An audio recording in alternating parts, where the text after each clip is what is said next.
Pre-game flame, box score brain with the sideline slang. Film room vision from the couch, they coach, coop, take, hot stat, that's a Chris combo. Fourth and short, they going for it. Press break, full court, can you score it? From the barbershop chat to the big screen plot, they break it all down, every angle, every spot. Welcome to the Chris Logic Podcast, where the beat hit first, but the facts still last. Frost on the mic, Zay talk that talk, from the chalk to the pot, they calling every shot. Welcome to the Chris Logic Podcast, where the crowd get loud when they run it all back. If you love that grind, you gon' feel this way. Turn it up, lock in with Frost Zay. Overtime stories, buzzer beater nights. Trade rumors running through the timeline. Hype, draft daydreams. Who's the next one up? They weigh every word like a trophy cup. Red zone reads. Who's clutch, who fall? Legends getting told like the banners in gold. From playing hope to the Super Bowl stage, they paint that picture page by page. Welcome to the Chris Logic Podcast, where the beat hit first, but the facts still stay. Frost on the mic, Zay talk that talk, from the chalk to the park, they calling every shot. Welcome to the Chris Logic Podcast, where the crowd get loud when they run that show. If you ride for the game, you gon' feel this flame. Turn it up, tap in with Frost Zay. New week, new smoke, what's next? What's next? High seat, bold take, no takes. No take. You can hear that grind in the breath they take. Every word, every pause, every point they make. Welcome to the Chris Logic Podcast, where the beat hit first, but the facts still last. Frost on the mic, Zay talk that talk, from the chalk to the park, they calling every shot. Welcome to the Chris Logic Podcast, where the crowd get loud when they run it all back. If you live this sport, you gon' press play. Turn it up, ride out with Frost Zay. Frost Zay.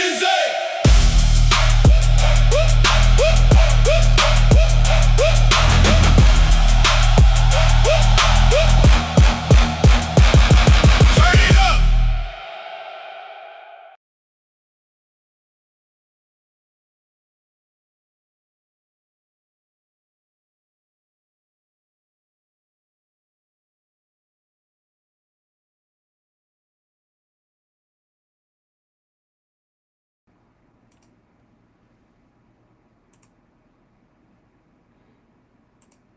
All right.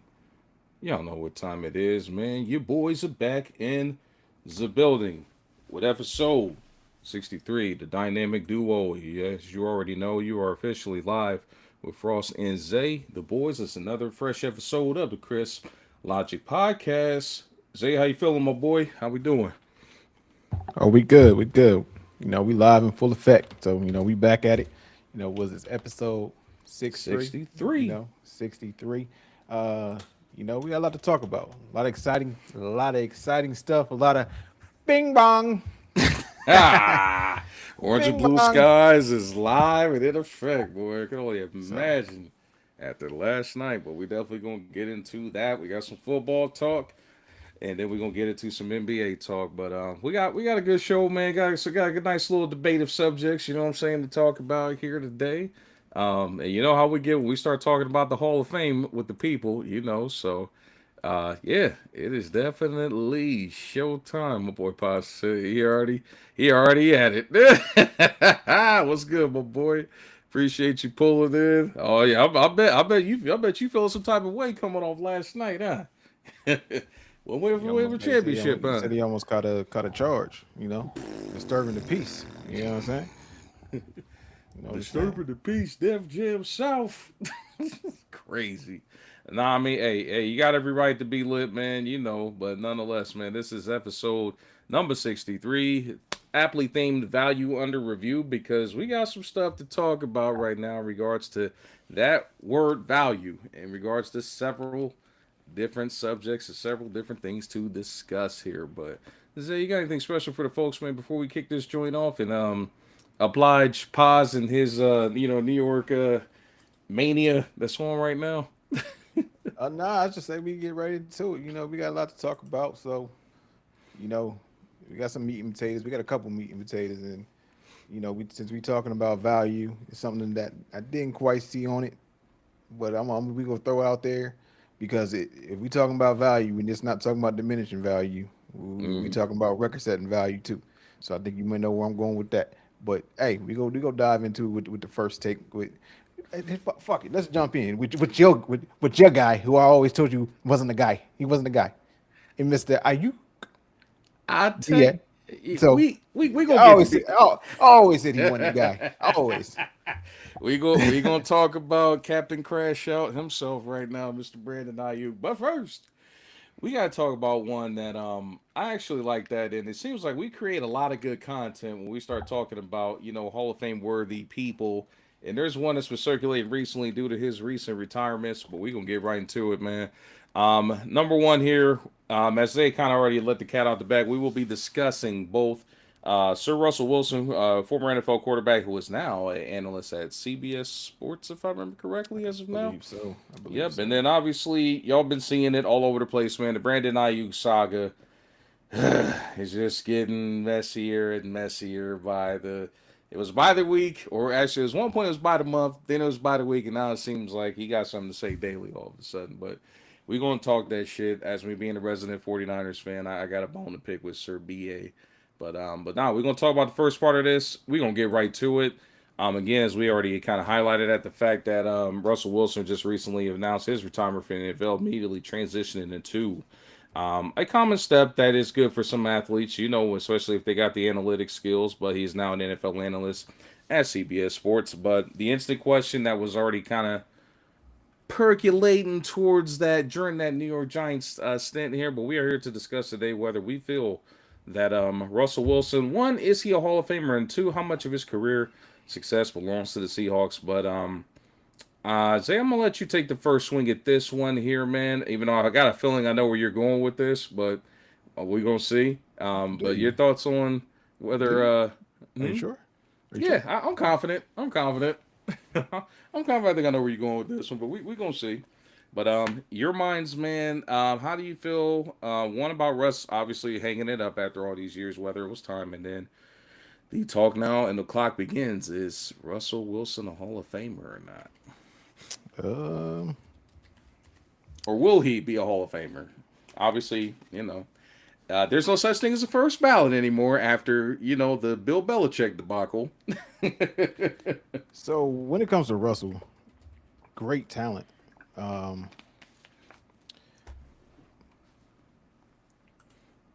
he'll he'll probably eventually get in, right? Hmm. To me, he's borderline though. Like he borderline. Like he got the one bowl. He went to two. Hmm. Um, Denver doesn't really weigh in on my decision on this, but I never felt like he was quite in that top three category. He's almost like being a victim of the era that he played in. Hmm. I think it's a lot of quarterbacks are Uh huh. better than him. Uh huh. And when I say a lot, I mean like maybe five, six that are gonna be like better than him. Definitely has some top 5 years. He's a Hmm. winner, and that's what really matters. He's a winner. Yeah. Um, I would say yes, but he's gonna wait a while Hmm. before he gets in. Like he'll wait a while. Like I got you. and TJB said only TV station money was the only bread out there for him.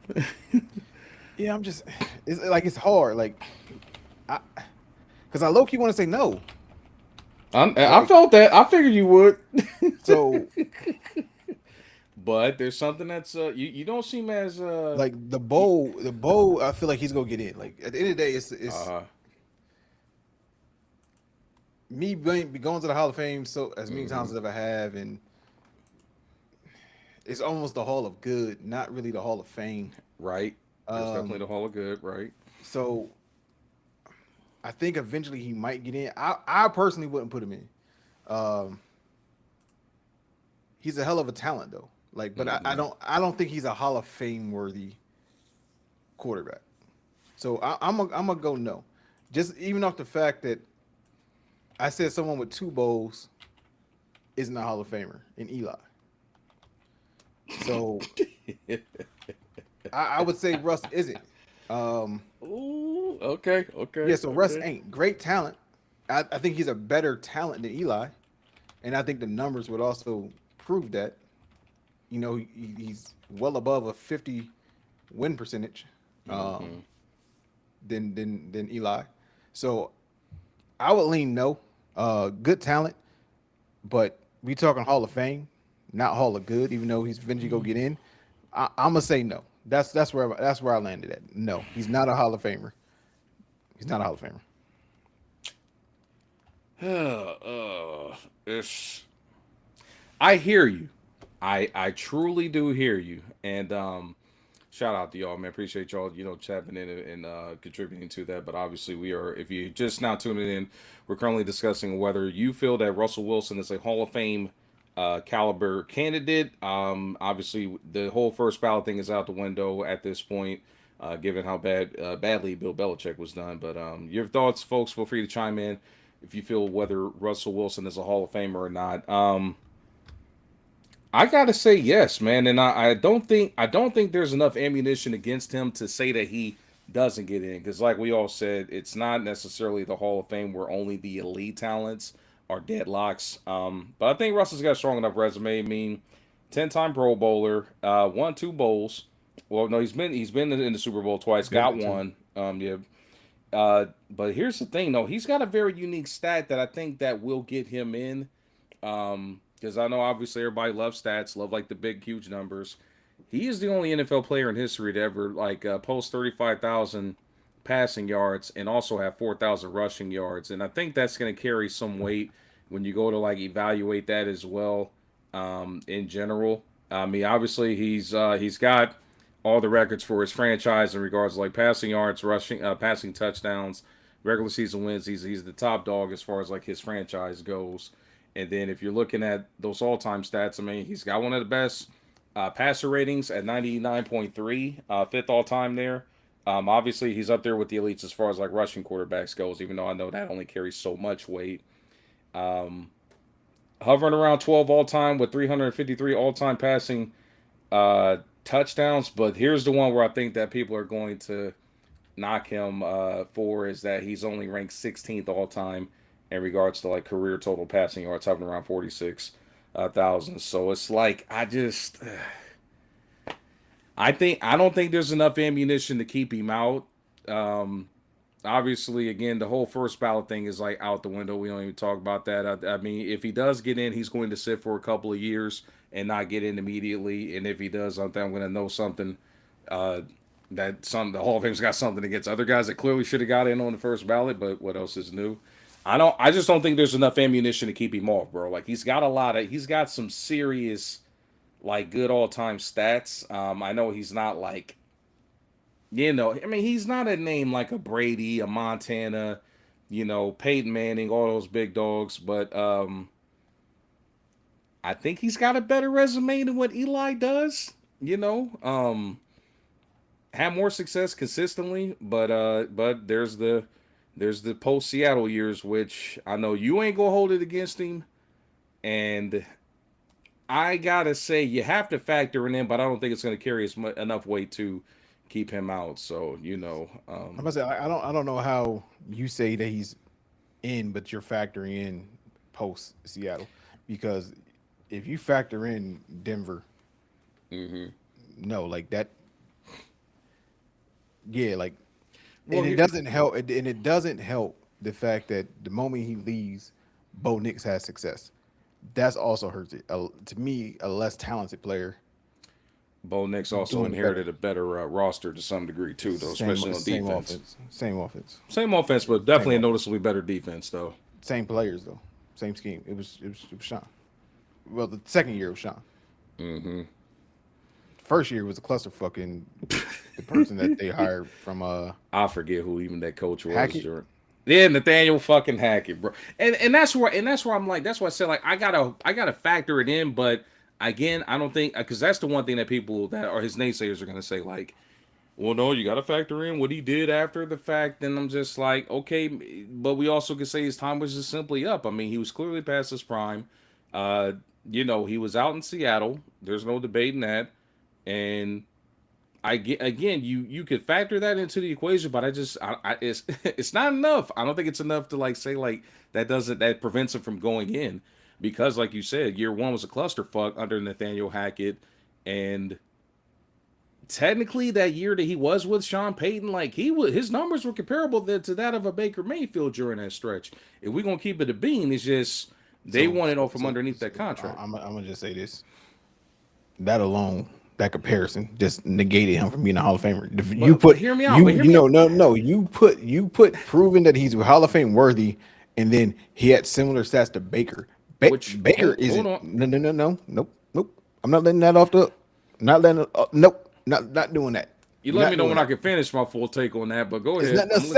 Yeah, there's a little bit more I'm gonna say, but go ahead. You said Baker. Here, come on, man. Hold on. In a Hall of Fame discussion. No, okay. So let me complete the take first, and then you could go off, King. Let me finish the total.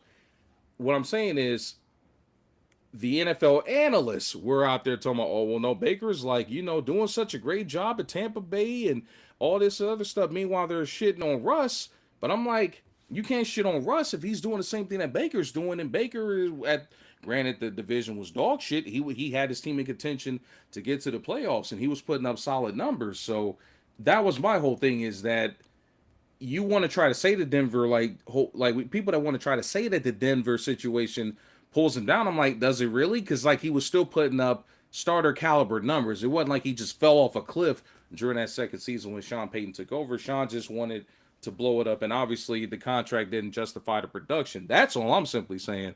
I'm not saying that Baker Mayfield in any way, shape, or form will be Hall of Fame worthy. No, that's what I'm not doing, because we still got to count again. Even with him, when that conversation comes up, say if he goes off and throws up a bunch of damn stats and gets up there.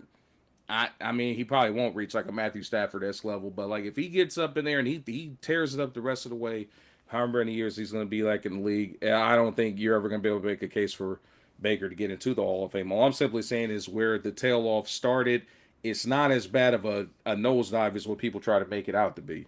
Because year two, he did much better under Sean versus that first year under Nathaniel Hackett. I mean, there's a reason why. How long did Nathaniel Hackett even last? Like 9 games. So he didn't even finish it. And that was like his first season there or second season there? First. So yeah, he didn't even finish a full fucking season. So that alone, like, speaks for itself. But that's all I was trying to say, is that if I ain't gonna say we, because we call it what it's supposed to be when it comes to Baker. I think you and I got the same view of Baker Mayfield as far as like a talent goes at the quarterback position. But like, if people are going to say, well, he was doing just as well as Baker was during that second season, and according to some analysts, oh, that was enough like to be playoff worthy, and he's doing a great job, then how the hell are we gonna shit on Russ in that second season? But and again, I think the second season in Denver helps his resume much better than any of the other ones post Seattle. That's all I'm simply trying to say. But go ahead, I'm gonna let you cook from here. Oh, it was nothing else to say. It was the Baker comparison. Now, what I will say is that slogan right there that Money just posted, that is what you that alone might be enough to keep him out. So people got to stop acting like he came up with that. Like he didn't. Like they got to stop it. Like that's been a saying. Mm-hmm. But to circle back, yeah, great defense. One of the greatest secondaries mixed with Bobby. Broncos country, like great defense. But like Justin said, go back and watch the tape on Russ in that second season in the NFL. Like people forget with the Broncos, or you talking about the NFL in general? In the NFL period. Oh, he was good. He didn't win the bowl. People got to understand, he was drafted to be a backup. Mm-hmm. They had just threw a bag at Matt Flynn. Threw a bag at him. I forgot about Matt Flynn, bro. At the time, they brought him in to be the man from after backing up Aaron Rodgers. They paid him at that time. It was like close to $20-something million a year. I forgot. They brought him in. He was going to be the guy. They drafted him as a backup, and he took the spot from the money man in camp. Like, so y'all gotta understand like how much better he was playing than Matt Flynn for them to say fuck the money. This third round draft pick is outplaying him to this extent. God, I mean, he started game 1. Mm-hmm. Damn. The third round pick, after paying him in, was the day one starter. Started 16, played 16 as a rookie. And then he followed that up.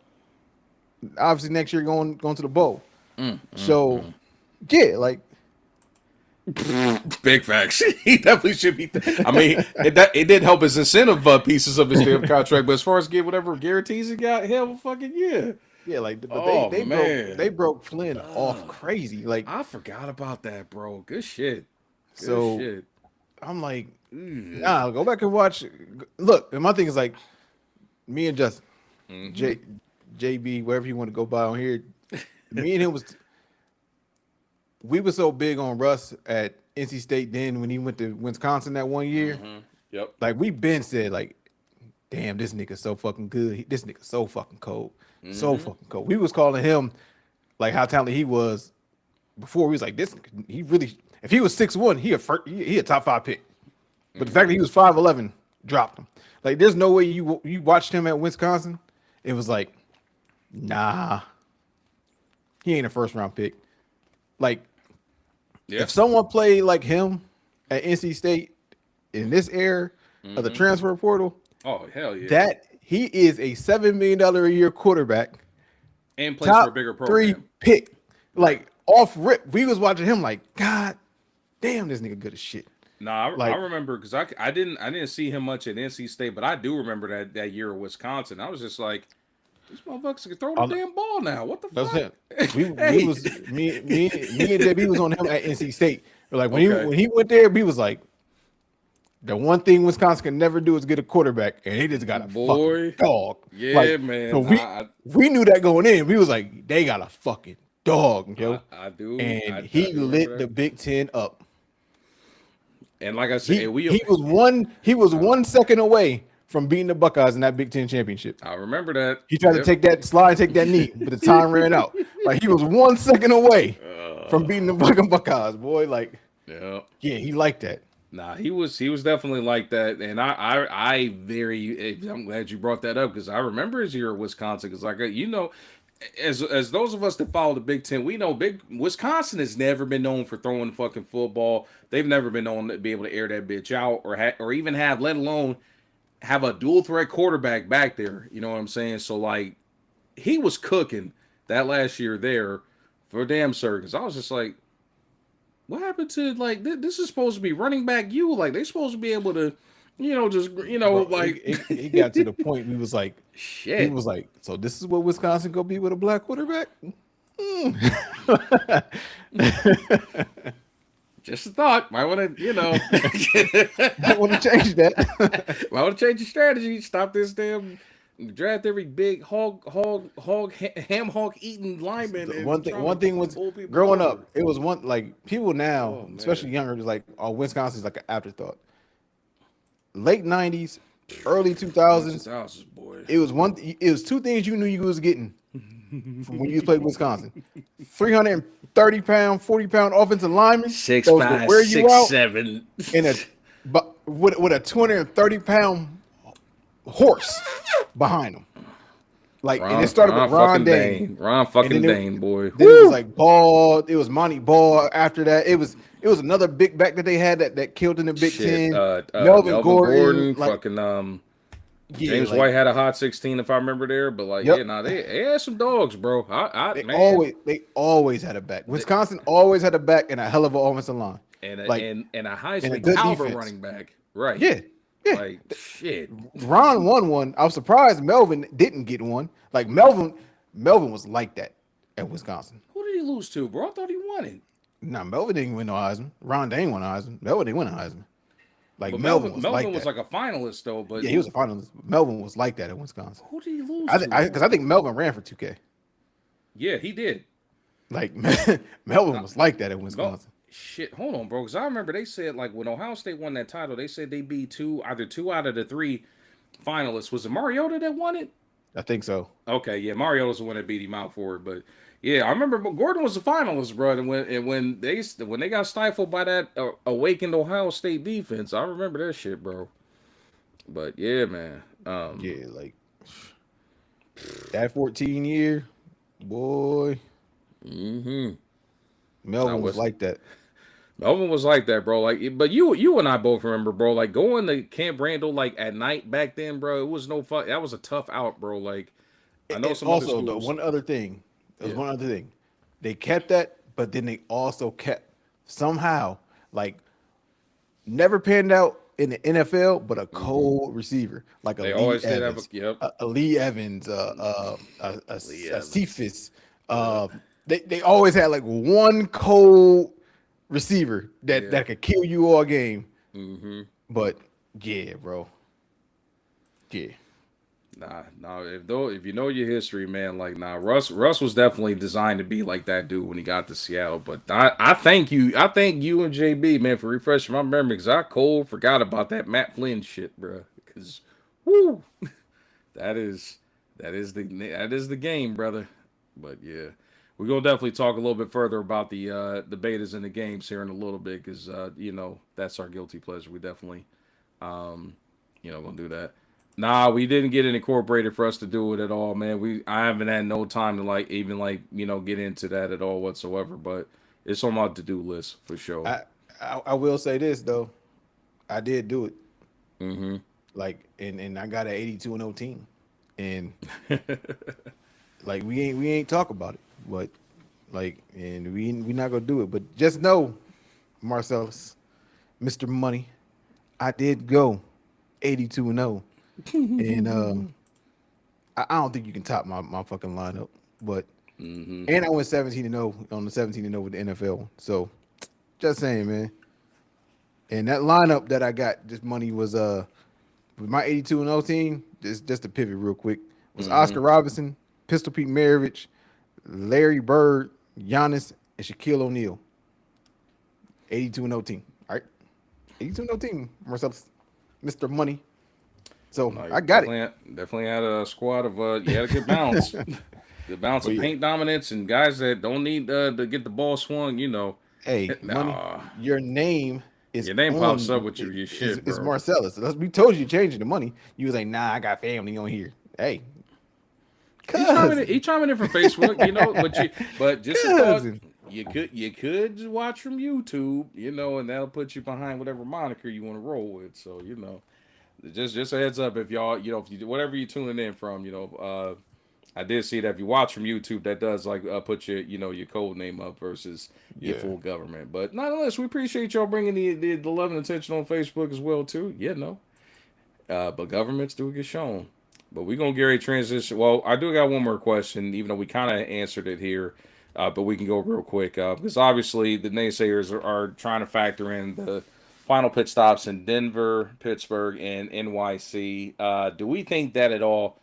Hall of Fame aside, do we think that those stints damages legacy at all, or do we think that it's just the natural cycle of football? Me personally, no. It is the natural cycle of football. Everybody can't have a time ending. Tom's tapered off. Would he go 9-8 that last year? So, which at that point in time, I think Tom was 44. 44, and also too focused on what the fuck was going on because he promised his family to.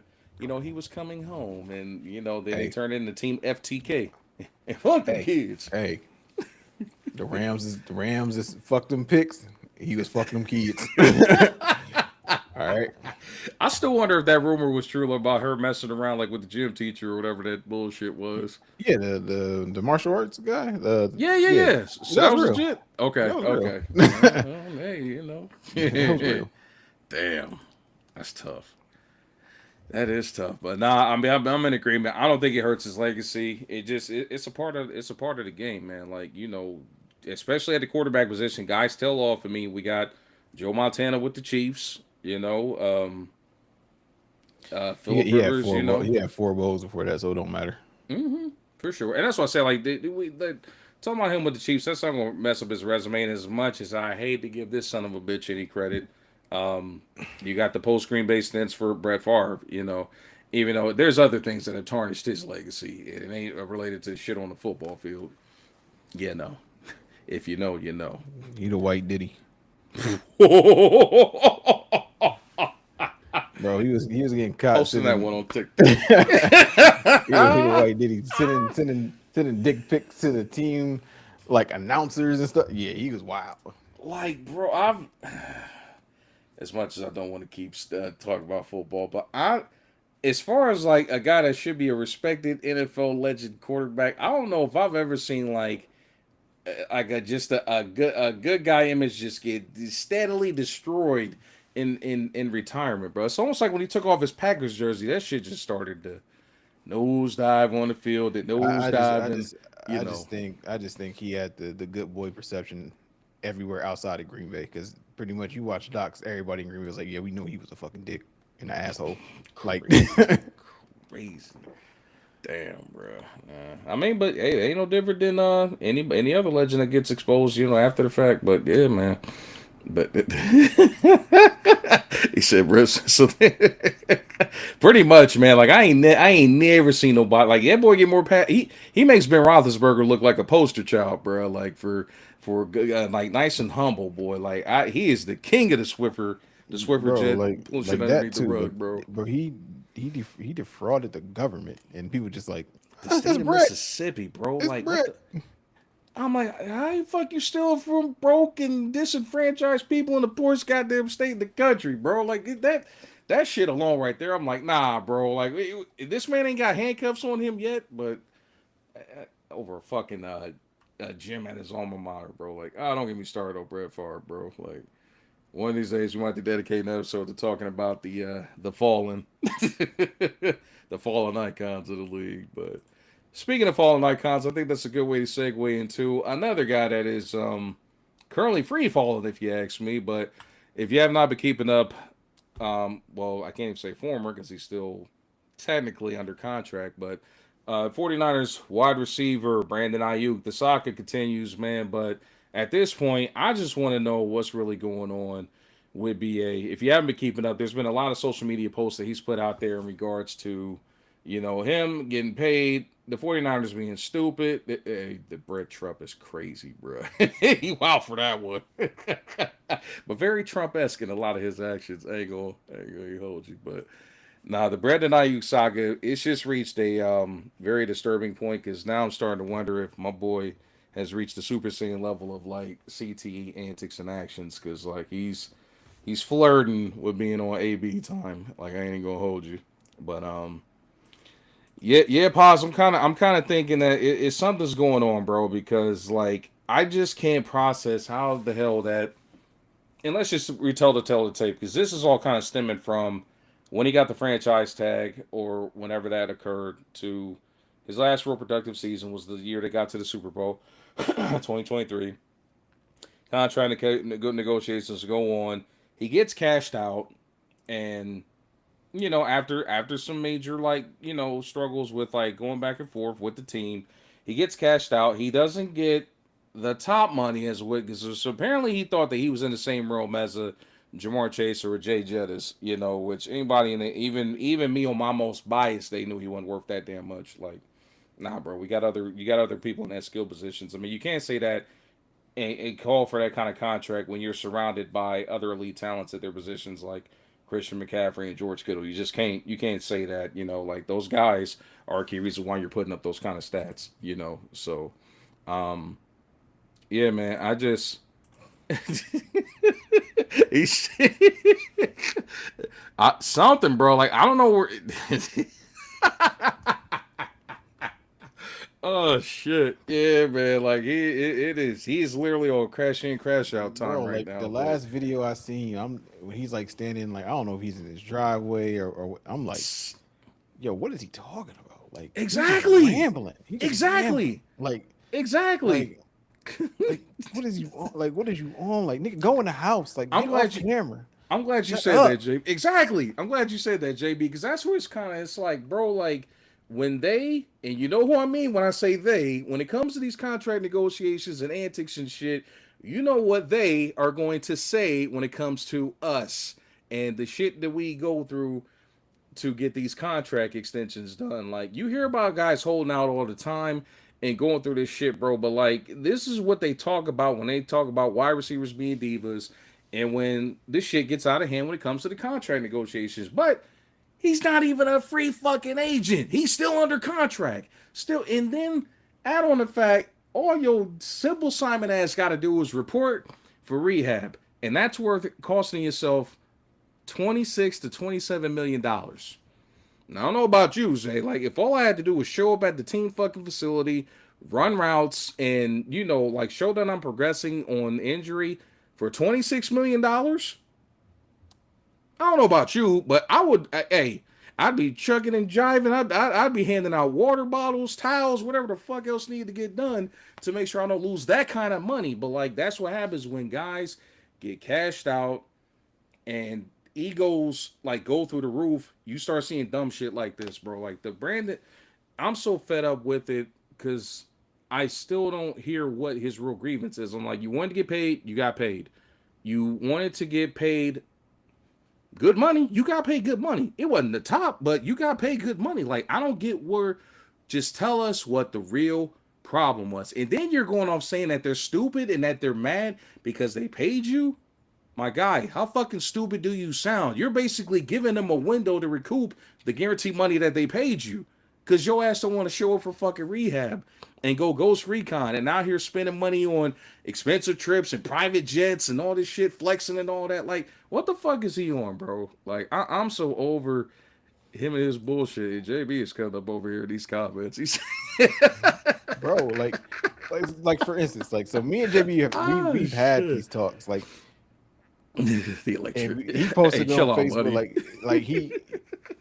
like he walking CTE. Him and AB are like walking niggas with CTE. Like, we know for a fact that when they die, and if their body is dedicated to science, they go slice that brain open, and they like, yup, CTE. Yeah, we got worst case we don't seen CTE. Like, I just don't remember him getting tagged like that, bro. Like, we know what happened with AB, bro. Fried. Them noodles is fried, like fried hard, nigga. Like, shit. Like, I just don't know where, like, AB, I understand, bro. AB got sent to the fucking astral plane, like, on some Doctor Strange shit when Perfect hit him, bro. But, like, to the point where he came out like karate kicking niggas and shit, like on kickoff returns, not too long after that. But, like, this motherfucker out here on some, yeah. So that's another thing, money. Like, and here's the thing, because he's heavily pressed about, it's gonna be up. We're gonna be in Washington. It's gonna be me and Jaden and all this other shit.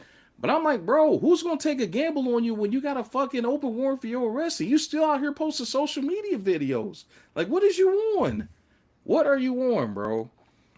And I'm tired of it, bro. And I've never rooted for somebody's downfall in my life, but I'm like, you just on some ignorant shit. Like, if we don't call it what it is, man, you want some dumb nigga shit, bro. Like, just call it for what it is. Oh, that's a fact. It's a fact. Like, do you know how bad it is for your antics to be so crazy? The team didn't do anything about you driving past the stadium. The NFL didn't do anything. The DA said, "Hey." After 7 months of investigating this shit, almost like the DA was like, "Hey, I was gonna let your dumb ass slide, but hey, nigga, one too many times, my boy. Like, yeah, charges. What? Lock his ass up. Like, he is a menace to society. Get him off the streets. He's a flight risk. Like, what the fuck, bro? Like, I've never seen anybody that just like he's putting like AB going bank, like, not funding the arena football shit to like shame, bro. It's putting all of AB shit, with the exception of the final crash out, and not to the degree of like basically stripping down pause at the middle of a fucking football game walking off the field, but exactly. And here's that's the scary part, JB, because here's where it's currently at. Nobody's going to trade for this guy. Nobody in their right mind going to trade in, and let alone give up like fair value. One, he hasn't took a fucking snap in damn near 2 years. And Calvin, yeah, that's it, basically, money. Like Hang him. But when it comes to Brandon Ayuk, because the antics alone and the fact that he's showing that he's selfish at this point because he's not taking his team or his camp into consideration. You got the warrant out for arrest. You got the fact, the injury factor. We don't even know if you're gonna come out and be what you was, which like Ocho Cinco said, like there's always guys coming into the league that can do what you do, bro. You're definitely replaceable. And I hate that I'm saying that because you know Zay better than anybody how I tried to defend this dude at one point, man. Like, Hey, I wasn't even talking about the nigga was crazy. I was just saying he wasn't worth it, and that he ain't talented enough to be paid the way he's being paid. But I just gotta ask you, JV, what worse could he do than AB on that field? Like, AB is one of the most egregious things we've seen in the NFL game. Like, take it like that. Look, we've been there. AB brought Ohio 37U semi-pro activity to the NFL stage. Like, that's the only place you have seen that type of activity. Like that 37U. I'm taking my uniform off. drunk uncle. And I'm walking off the field in the middle of the game. That's some 37U. I play for X, Y, and Z, Cincinnati Comets, whatever.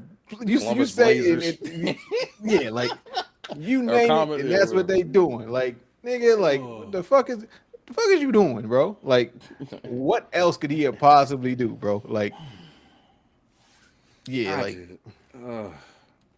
and like I said, and Ayuk is like flirting with that shit with all this social media shit, bro. Like, the issue is the reason he don't get a chance. The top AB, he not nearly as talented as AB was. Like AB when healthy is probably arguably. Do I want to say that? Go ahead, bro. Let it rip.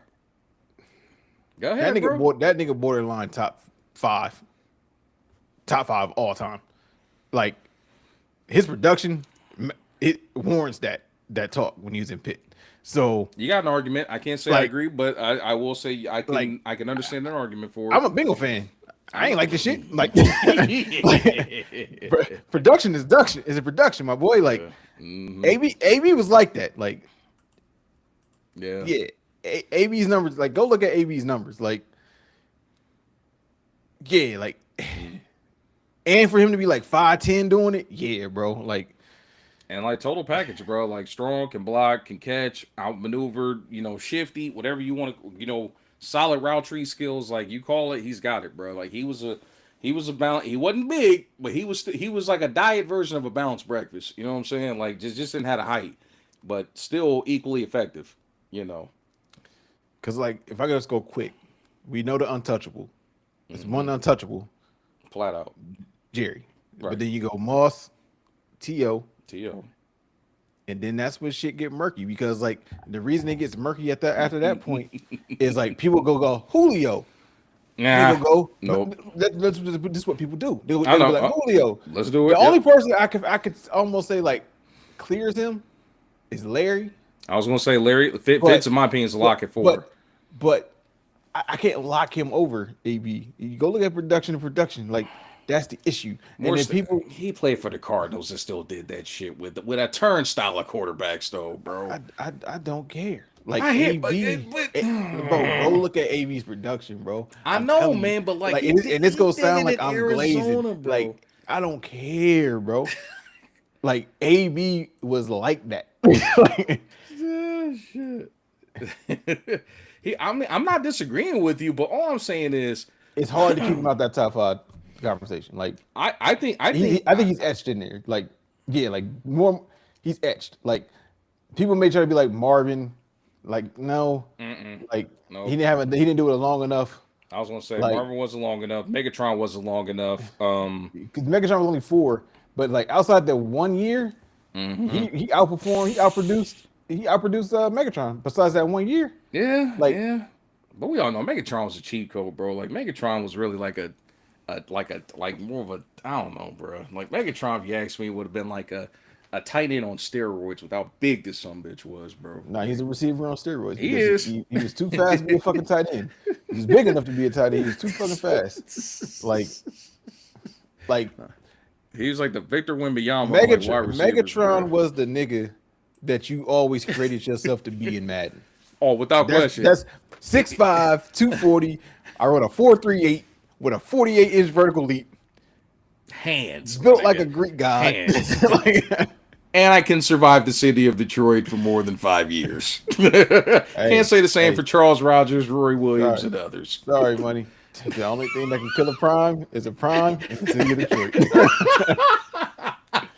Sorry, my boy. One of the greatest quotes out of this podcast, buddy, because man, only two things could kill a fucking prime, boy. Like I did, but JB, like, come on, bro.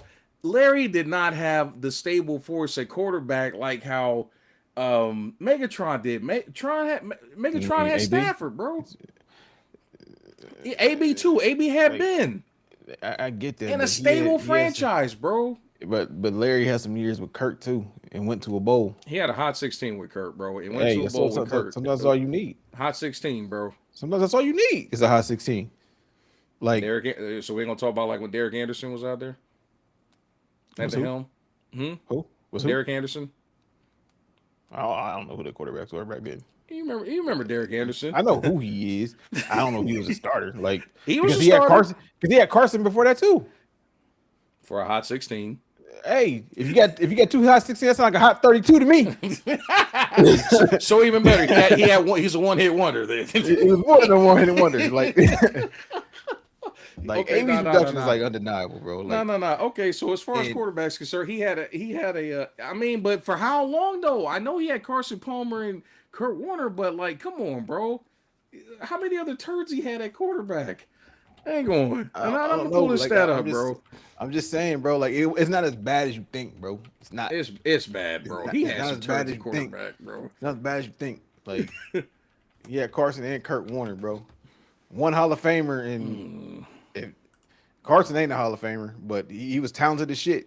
He could sling that bitch. So, yeah, he had two guys, bro. He had two guys.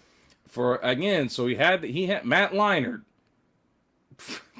Come on, bro. Like Derek Anderson, Kevin Kolb, John Skelton, Brian Hoyer, like Drew Stanton. Come on, bro. Like I know he had Carson, but like Carson was low key washed. Like by the time he got out there, bro. Like, nah, man. Like come on, bro. He had some. Again, it was a fucking turnstile at quarterback, bro. We talking about best receiver, not best hands. Like I get that, but I'm talking about Larry. I'm talking about Money's comment. Like, yeah, he had more tackles and drops. Like, I'm pretty sure that I'm pretty sure D Hop is in that same type of ballpark as well. Like, because he don't drop shit. And so he had another. he's not a better receiver than Larry. Like, he's not a top 5 receiver. You talking about like, D Hop? Hell no. Yeah, like, you know what I'm saying? Like, no. We're talking about hands versus being a complete receiver. Like, don't get me wrong, D Hop fucking nasty. Diop nasty, but so was Larry, fucking bro. nasty. Like, what are we talking about? Like, we're talking borderline top 5. This isn't about if Larry is nasty or not. Okay, we know that. We know that. But nah, like, yeah, like AB clear him, bro.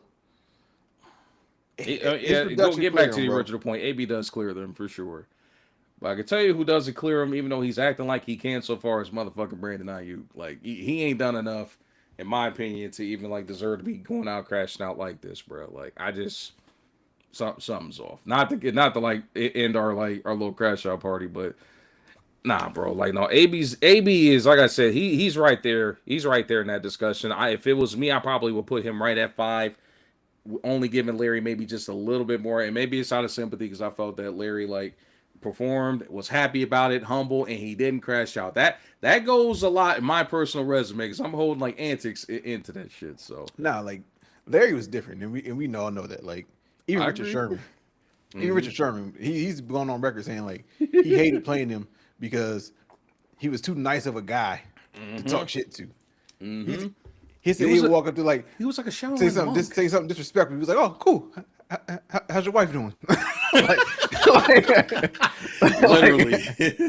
literally, like the master of Zen. Like, nah, bro, you could. That's what I'm saying. Like, not AB, but Fitz won't fall for that bullshit, bro. Like, come on.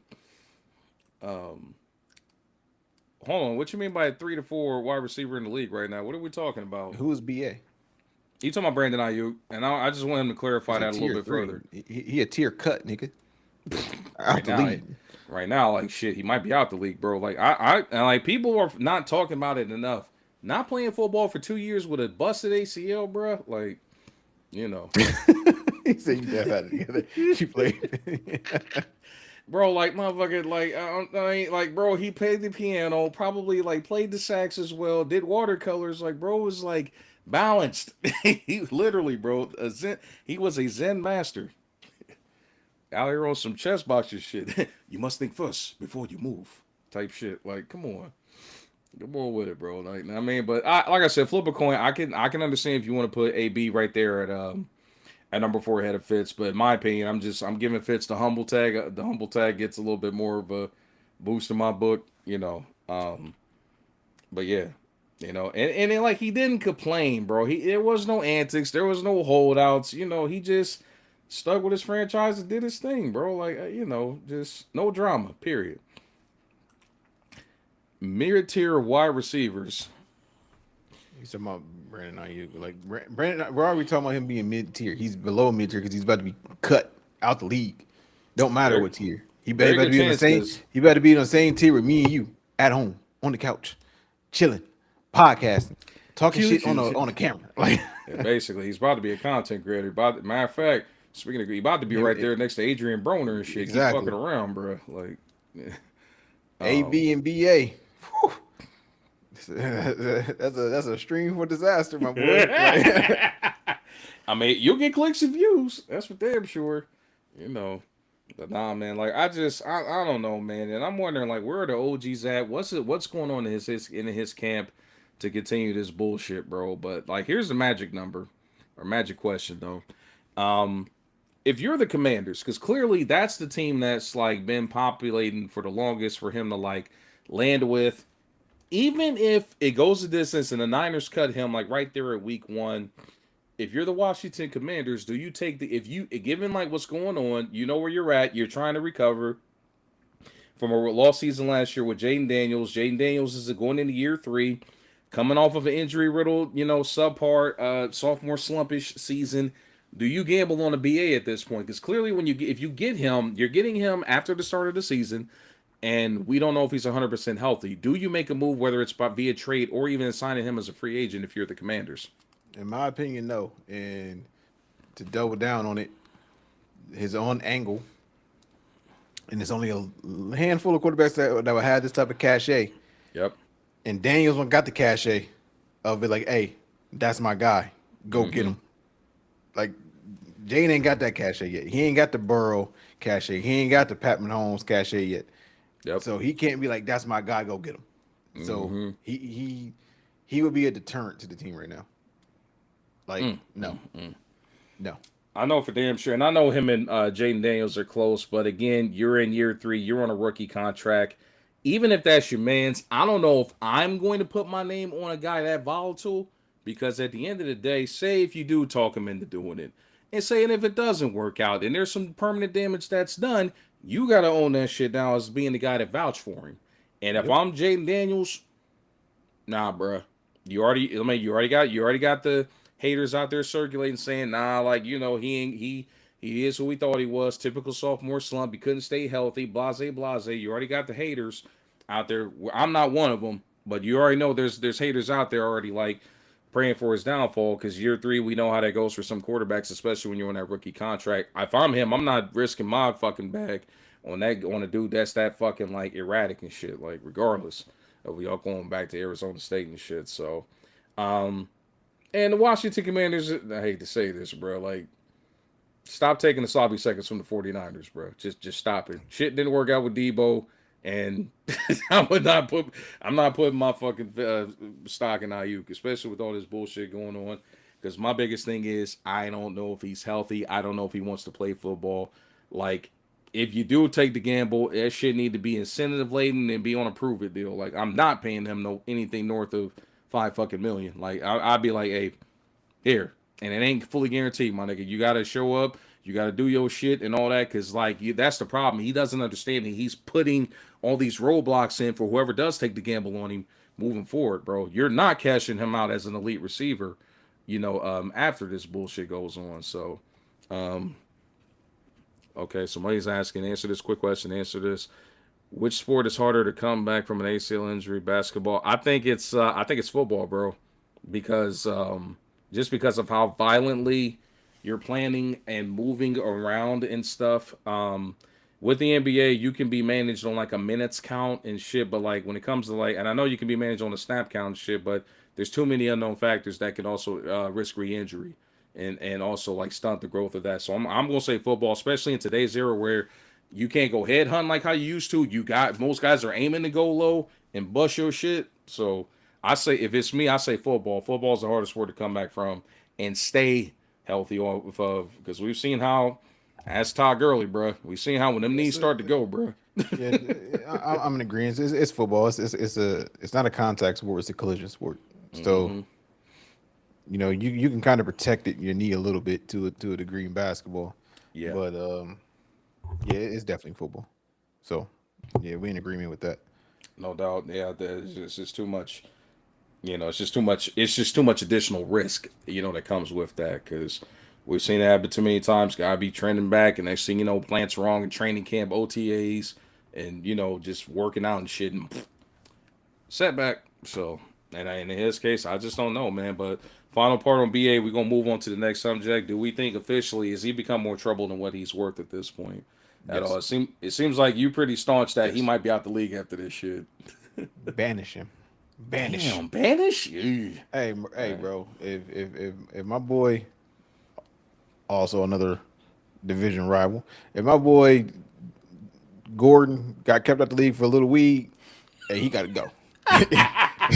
This nigga's unhinged. Like, Josh Gordon just couldn't stay off the weed and out the league. This nigga got to go. Like, this nigga got to go. Got to go. Pack him the fuck up. You already know where I stand, bro. As the victim of the Brandon Ayuk saga, but there's light on the future. I just know we got his replacements. I'm looking forward to seeing Mike Evans and Christian Kirk and Deshaun Stribling and Ricky Pearsall can do now that he's more than likely out the building at this point. So all I'm gonna say is, as far as he's concerned, enjoy the summer, my boy, because you are most likely going to be on the bench when it comes to the fall, when it comes time for the preseason. And what's crazy is he probably not even think about it. I'm pretty sure there's some type of morality clause or something there where they go get to recruit some of that money that they paid him. Like they already, they're going to be able to do it. They're going to be able to do it, bro. Because with the collective bargaining agreement alone, like that's why they got. Like I didn't even know there was a left the team like designation that you could put on a player until this shit started. I didn't even know that even fucking existed, bro. But that just goes to show, like, you fuck up, bro. Oh, the system is designed to pack your ass up and to keep you out and to get money back, bro. Like, $26 fucking million, bro, and all your ass had to do was show up and rehab. That's all you had to do. All you had to do. 26 million worth the fucking pride. But y'all, man, appreciate y'all chiming in and going on. But it's time for us to talk now about our beloved the games that are dropping here in the next couple of weeks. Only got another comment that popped. No other comment. But we're getting ready to move on right here into talking about some EA Sports, and whether this MVP bundle is worth it going. But yeah, let's get ready to talk about this, man, because obviously with this next segment here, a major change was made here recently to the subscriptions in how to go about playing both college football and Madden this upcoming season. But with EA Sports now, you have to pay an annual subscription in order to get all the extra bonuses, all the extra, early releases, whether it's like 5 days, a full week, and the whole nine here. But it just seems like now it's an annual subscription that you will get rebilled for.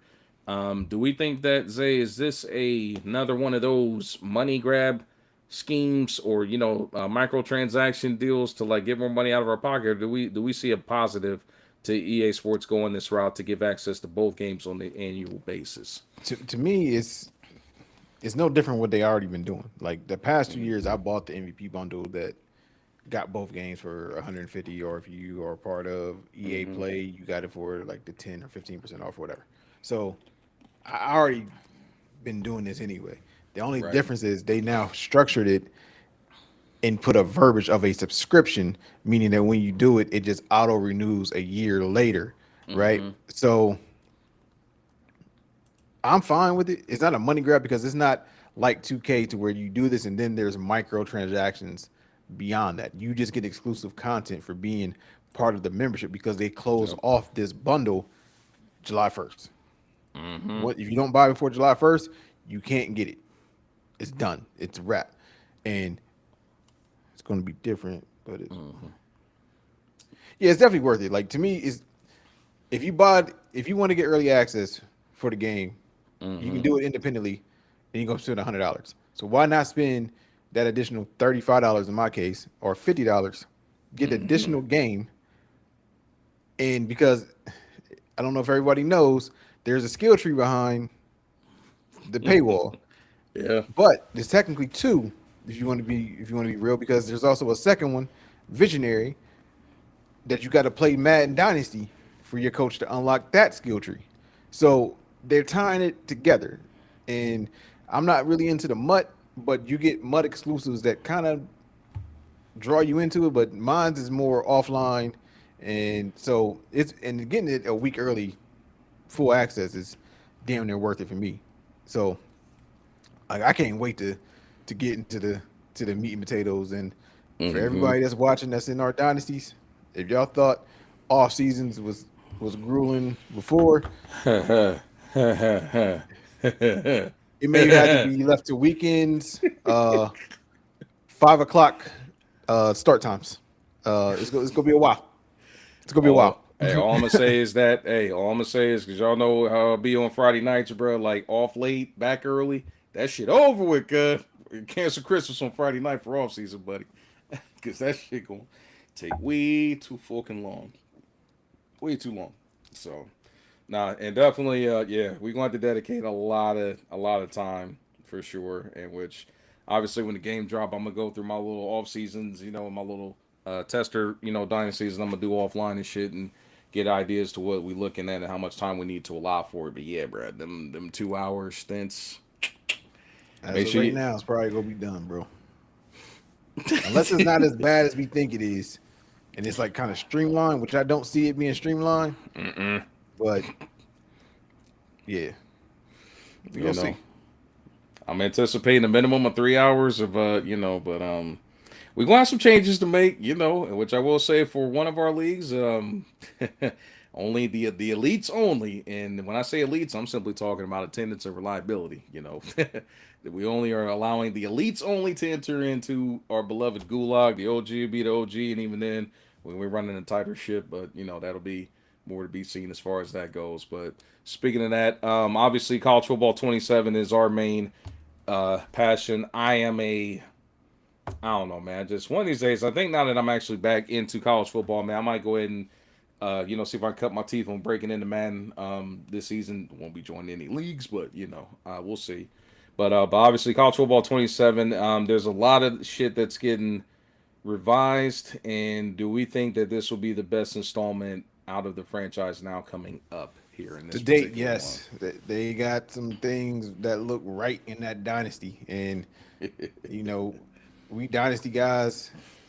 We are dynasty heads. They put the NIL in there, and it looks like they got it right to where it's not it's just simply throwing money, and then that's it, because now you also have to retain it. So once they have the expectation of you throwing the bag, they go now keep wanting the bag. So that's cool. They got the coaching carousel right-ish. We're gonna see how it plays out, because it's like you can be on a short list, but then you can also like apply for jobs and let them know that you're interested, which is like kind of fire. So we'll see. Like the gulag, for instance, the way we started this past year, where you start with a 1-star, and then you only can go to your alma mater in your first 2 or 3 seasons. You have to build. Hey, people might be able to get out that initial gulag. Everybody couldn't be me last year. Get with the luck if USC just happening over. Like, hey, my thing is like we started that like the 4th day it came out. So it was not even like I knew that it was already like kind of built in that USC was gonna be ass in any dynasty that you start Pretty much. from the Like, jump, and Lincoln Riley was gonna be crazy. out. So, I mean, they went so to the yeah, Big Ten, but yeah, it would still have that shit ironed out a little bit better, I'm sure. yeah, You they know, fixed all that with the expectations and things like that. So it's gonna be interesting. But I'm most happy with they let you go and hire any coordinator you want. So I gotta play with the skill trees, but I know it's gonna be a particular type of motherfucker I look for, and that's it. same here. And that's it. So Same once here. I find that niche, yeah, Yeah, I won't be wasting my points this season, man. I'm still regretting my architect investment, but hey, it's another conversation for another day. sometimes you gotta listen to people because I told you don't do it. This motherfucker, man. Who the fuck is that guy? In your words, the mad scientist. You the said evil, fuck the his evil opinion. genius, Green Lantern. This motherfucker, but nah, man, I'm hella excited for it, man. It's gonna definitely be seen, but yeah, Ruley, you're absolutely right, bro. It's gonna be tough with them 2 stars. It's gonna be a One grind, bro. You one know, star. I'm going with a 1 star. So if it starts off with the way last year with the team selection, I already said where I'm going. So North Dakota State about to get that John Dutton money. I'm just saying. which I'm Be ready. yeah. Be ready. Which I got a concept I'm thinking about deploying, but I will present it to our league of commissioners and seeing how we want to treat that. Seeing that you kind of going that route, like with going like with a 1 star, but I'm not fuck it. I'll post it to you while we talking right now. Oh, Your thoughts? do not tip me. Do not tip me with a build your own school.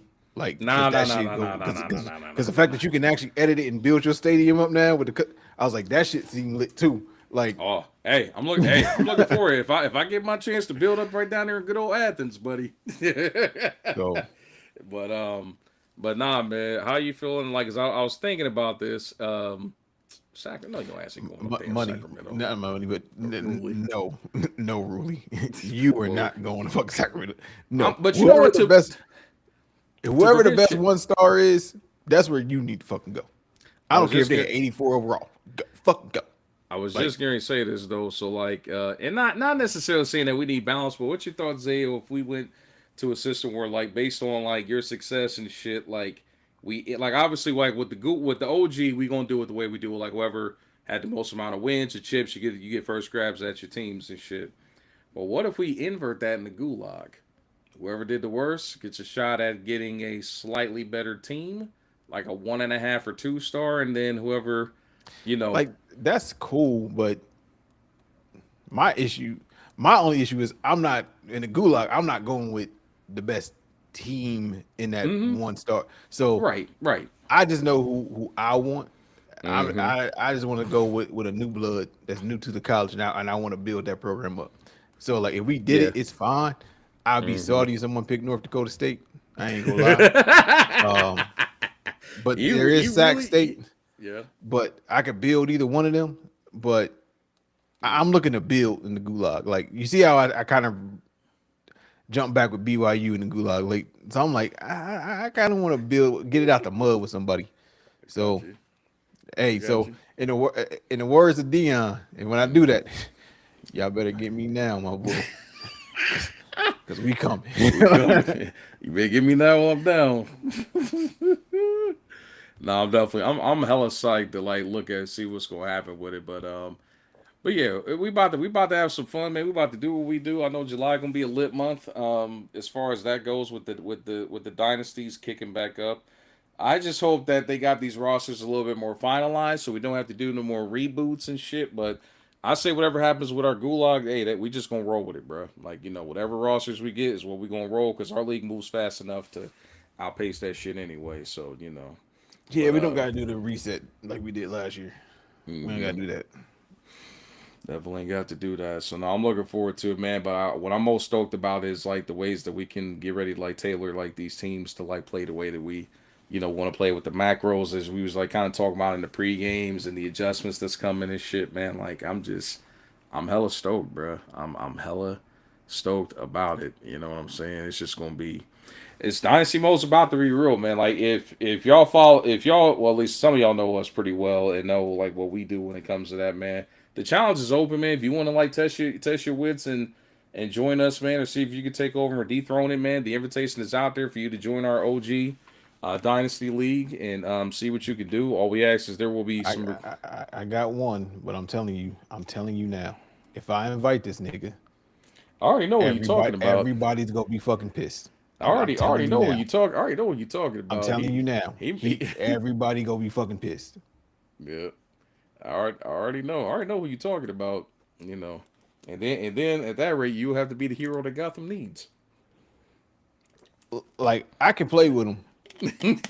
I can play with him, but niggas call me sweat. They gonna think I'm regular at times because that nigga different. Are you That saying? Are nigga you different. saying? Are you saying that man makes you look like a mere mortal? It's two titans when we play. Like when we play, it's either gonna be a close game or somebody getting blown out. Like the ties change and it just get out of hand. Like it's no in between. Like Ultimate chess it's match. close or the floodgates. Like because we was in the dynasty. He had Texas. I had Selene, and yeah, dogfight. Like if you're not someone that can scheme shit, you gonna be in for a long 45 minutes, my boy. A long 45 minutes if you join. Yeah. So I got just you, saying, but you know, bro. like I said, you know, we gonna see, because you know we opened it up last year. We had some people that came and got their little W's and shit, and then all of a sudden, when they got punched in the mouth the very next season, took their ball and ran Bro, but home. see the So funny thing is like I don't know if they watching and it's cool, but I told everybody like the one nigga I lost to in the Natty, the first year, I was like, hey, bro, if he don't got Nick Harbor, that nigga can't beat me. And it ain't happened since. oh Like I'm just saying, shit, like if he ain't got Nick Harbor, the nigga can't beat me. Like Superman. so, and the other dude was like, "Oh, all you can do is run the Hulk." So what did I do the next time I played him? I just went 5 fucking wide. Stop The me. I the can do funny what I want versus you, hoe ass nigga. the I can do what the funny fuck I want. the funny thing about that whole situation with that particular guy, because I was very much looking forward to renewing our rivalry. But it was so funny. Like I just said, when I lost to him in the playoffs, I was just like, you know what, bro, I'm gonna see. I'm not the one that like be like, nah, I'm gonna see you like game one next season. I said, nah, bro. We running it back. I'm coming to your place, and we're gonna run in your trap and take over your trap, bro, for straight up like I'm that. not type of guy. If you beat me, I want. Now you gotta see me, homie. You gotta see me early in that season. You gotta see me early. Like Oh, I ain't gonna lie. When I fucked around and lost to Demo and that nigga did what he did, I was like, oh nah. I need all that. And I need all that. Like on the phone, I he forgot got all about disturbed. that joint, And I was, bro. and he did that whole shit with the going for 2 up, 3 possessions. I was like, nah, nigga. I need that shit on. It's on site, nigga. It was like 38. It was like 38-7 halfway through the second quarter, and he quit. Like I was like, yeah, bro. Oh I need man. all that, bro. Nah, I do remember that, bro. I'm mad, man, because me and him supposed to have been played since he got me that last time, man. I'm like, my boy been running from a serious fade, so I don't know what you up to, my boy, but if you out there, man, I thoroughly expect you to rejoin us this season, and yeah, man, you got a couple checks you got to finish writing, my boy, and we gonna cash them shits in, believe that, straight like that. But nonetheless, man, enough about college football, man. We're going to move into, I know somebody's been anxiously watching and waiting for us to get to this, but obviously, what's an episode this time of year without us talking about what's going on with the NBA? Section 3, championship value under review is now in full effect, and when we say that, it is now time to talk about the latest with the NBA Finals. If you have not been keeping up after a crazy Game 4, the Knicks now officially take a commanding 3-1 lead, heading back to San Antonio here. I want to say on Saturday. Saturday, got you. So Yep. heading on Saturday back to San Antonio with a chance to, after they're just literally one way win from winning a title. Pause, where you at? We know we need you here to get ready to chime in about this and taking flowers and all that, nonsense. Hey, there he is. He said, I'm ready. But nah, man, we got to talk about this because obviously, I might have been talking a little premature, saying that the Knicks was getting ready to broom them up out of there. But I'm feeling a lot more confident in my Knicks and 6 pick, so far. Which I still think it's going to probably go to 6 games and they'll probably close them out in New York. But man, we got to talk about that. That was a hell of a game 4 there. If you were not paying attention, the New York Knicks, after trailing by 29 points midway through the third quarter, completed one hell of a comeback. And when I say the moment of truth, 5.7, down 1, gotta have it. After a crazy 3-point shot attempt by Jalen Brunson, which I'm still like, what the hell, bro? Like, pulling up from Timbuktu, you only needed 1 to win. Like, I mean, I know Wemby's lurking around down there, but damn. But no, after a crazy attempt that just so happened to miss slightly above the rim, OG Anunoby swoops in and gets the putback of the century for the game winner. And we didn't even talk about what happened on their other possession right there. So, but yeah, man, Knicks take a 3-1 lead after that. Zay, your thoughts after watching game 4 and watching that epic collapse by the San Antonio Spurs and them basically coughing up a situation where they really could have changed the complex, how the series looked, but coughing that up on the last minute game winner, man. Your thoughts after game 4 of the series? I don't even know where to start, bro. Like, I know you had the Spurs pick, bro. Like, so my prediction is eventually like done after last night, right? And that's fine, Mm-hmm. One, Mitch Johnson coached himself out of a 2-2 series last night. Literally, so that's bro. one. So that's one, right? And that shit fucking aggravates me. But what the fuck was Fox doing, bro? Like, let's talk about it. Like, yes, sir. Bro, like, Fox is supposed to be the veteran, the calm to the madness. Yep. He caused the madness, bro. Like, he did what. That loss was some 2K shit last night. That's some 2K shit. Look, it was some 2K wreck shit. What it was. This is and follow me, bro. This is what it was, bro. 13 seconds left. They get the steal. Run the timeout. I'm gonna go up for this contested ass layup. Why? All right, so that you missed that. They get the ball back. They get it back. It's 5 seconds left. Right? So what do we all say? Hey, I know they didn't give up a 3. Don't leave your man. Stick to your man. Man defense is the last shot. Yep. Don't leave your man. Why the fuck are you? What are you going to help do in trapping Brunson when Wemby's on him one-on-one? Granted, Wemby shouldn't have been out there, but at the end of the day, 30 feet away from the rim, one-on-one Brunson versus Wemby, you gotta live with that result, bro. You gotta live with that result. Like, if he go hit a Dame Lillard shot like over Paul George, you tip your fucking hat and you go to the locker room. You tip your hat and you go to the locker room. Like, nigga, what are you doing trapping? Because guess what? Who hit the game winner off a putback? OG. Who was OG's man? Fox. Fox left OG, giving him a free run at the basket. Like, Fox is a fucking dickhead. Like, he's an idiot. He's an idiot. A natural fucking idiot. He's an idiot. Like, man. I'm not going to say this loss is 100%. The niggas was up 29. So it was not all on him, but he had some pivotal fucking moments that is not supposed to come from your veteran on the team. Yeah. Like, not supposed to come from your veteran. Like, but he sold finals, the bag.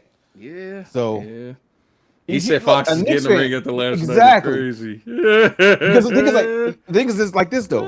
Because in my head, I'm like, when they up 20 and they up 20, even in the fourth, I'm like, yo, they really just stole 2 games in New York.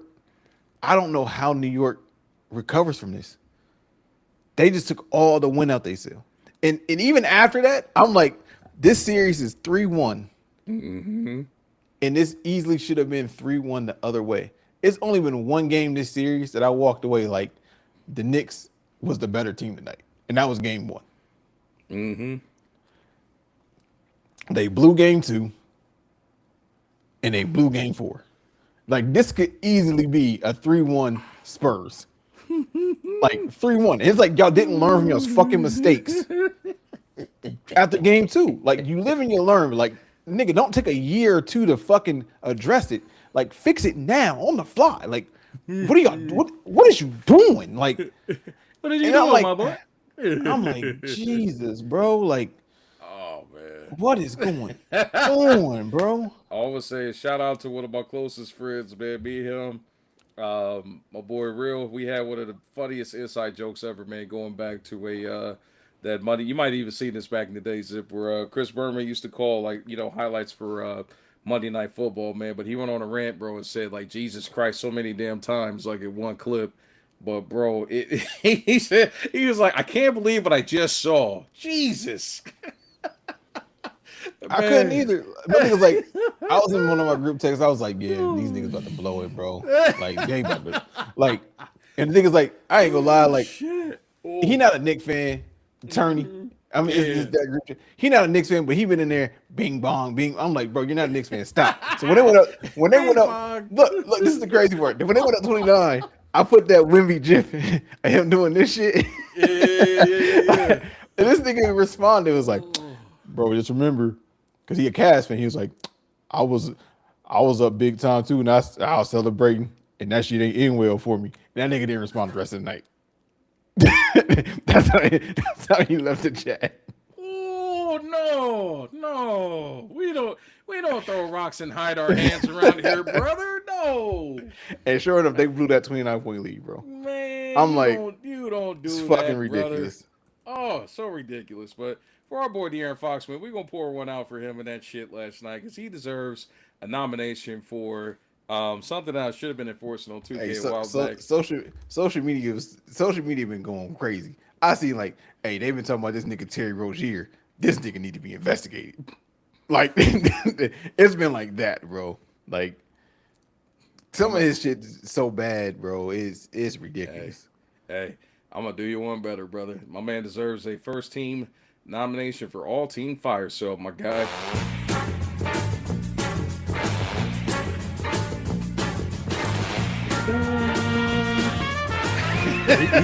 He sold the bag so crazy, bro. Like, oh shit, it's really ridiculous. Like, to quote the man, to quote my man Boogie, shit's getting ridiculous. It's ridiculous out here, man. It's getting ridiculous. I was gonna say, yeah, pause. Like, which shout out to Mike Brown for deploying Jose in those like particular situations where they needed to get stops in defense. He was definitely a difference maker out there, man. Like, that's one hell of a strong veteran pickup. Nah, don't do that, bro. He said, "Really, is that you?" not with the fire sale nomination, bro. First team all fire sale, definitely. Yeah, man. Shout out to Rui, bro. I remember when we did that shit. My boy took it like a champ, bro. Like, didn't even spares that. There's a couple more people we need to put on there periodically as well. But nah, Ruli and Zach, man, first team all fire sale. But the Aaron Fox after that shit last night belongs right there next to him for sure. So he's definitely a true New Yorker, man. He breeds like New York mentality and DNA, bro. Like he definitely be on Bing Bong energy. That's for damn sure. But nah, man, like I just for the Spurs, and I'm gonna simply put it like this. Yes, that collapse was horrible. Yes, like Fox sold the bag, but we gotta call it for what it is, man. A lot of people fed too much energy into them beating OKC in 7 games. If we're going to be honest, they're supposed big three, mind you. You got 3 guys, MVP and 2 All-Stars. They're big 3, right? One guy was out. He pretty much was a non-factor in the series. You know, as much as we were saying, oh, they won without him. Damn it, Rolly. Why'd you have to chime in and break up my soliloquy right there? But disrespect is crazy. Nah, also I love my boy, man. It's all love, bro. But now when it comes to the Spurs beating Oklahoma City, if we're gonna be honest, no Jalen Williams, and there's still an APB out for Chet Holmgren, if you ask me. You know, first time All Star, supposed to be the Robin to SGA's Batman. If we gonna be honest in that, like, yes, the Spurs played beautiful basketball. Yes, they matched up very well. Yes, they had their number, but they really didn't beat the Oklahoma City Thunder at full strength. If we really gonna keep it a bean, I think Jalen Williams could have made a difference if he was out there in general, but this is just a product of inexperience, man. Like I kept trying to tell people, like if you go back to 1995 when the Orlando Magic got there, they knocked off the Bulls and they beat the Pacers in the 7-game series. They got swept by the Rockets. They got just swept by a team that, one, had championship experience, two, was just more established from the veteran leadership standpoint, man. And the youthfulness is showing right now, bro. And exactly, Paz. He was silent offensively in the second half. And they just lost it, bro. Like, New York locked in defensively, but this is more on their inexperience as a group, bro. Like but this is a part of the process. And my thing is, I know everything was moving fast. People was like ready to crown them, making them the finals favorites. I'm like, bro, that experience is gonna show up. If New York come out and punches them in the mouth like they did in games 1 and 2, and especially after last night, that was a fucking backbreaker, bro. Like that shit we saw last night, it eerily reminded me of when Bane beat Batman's ass in The Dark Knight Rises in that first fight, just sitting there like, letting him get off his shots and all that, bullshit. Boy said, I was wondering what would break first, your spirit or your body. And that's what that damn tap in signified it to, bro. Like that shit, like it's I can't find no other way. It's youthful inexperience. Now, here's what I will say: the Spurs are going to be back, and I know I'm writing the eulogy before the casket gets locked and dropped 6 feet, but I think we all know in our heart of hearts this is probably over. I do not see I don't see a LeBron James and Kyrie Irving esque comeback coming in this particular final series. Let's just say that. They're going to be back. They're going to be okay, but this is a part of the process. You have to learn how to lose before you truly know how to win. You can't take no shortcuts. Just because you knocked off the defending champs and kind of got some false stock in thinking that they was just going to run through the Knicks, like the Knicks came in motivated, bro. Like we heard all this shit saying, oh, to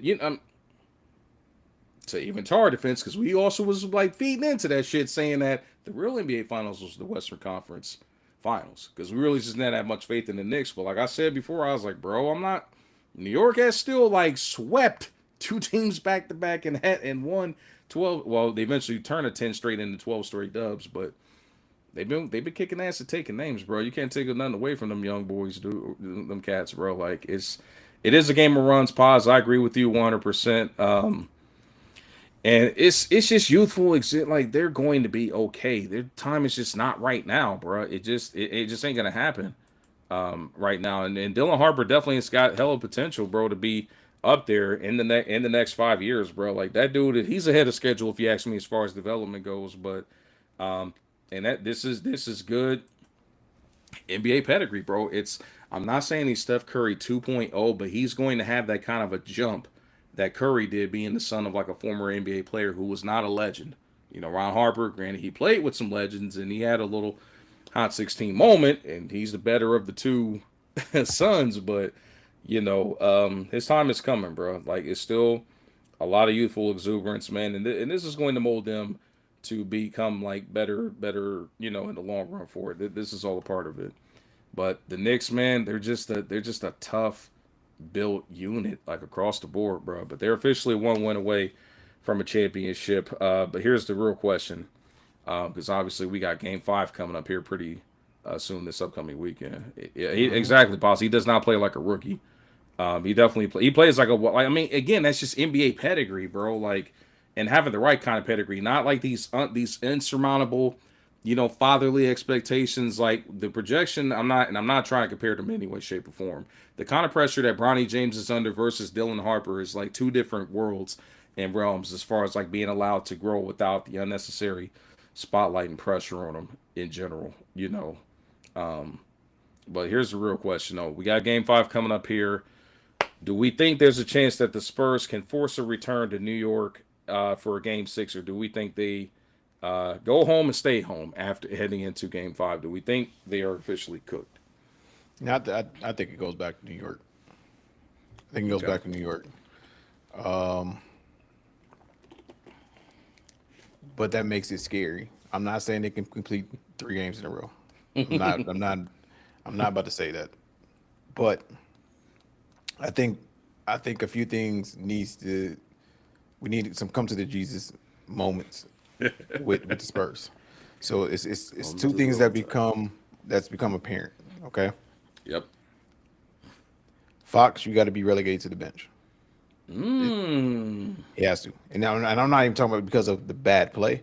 Harper has outplayed you. True. Like, and it comes at times that you've become unplayable on the defensive side because of the height that the Knicks put out there.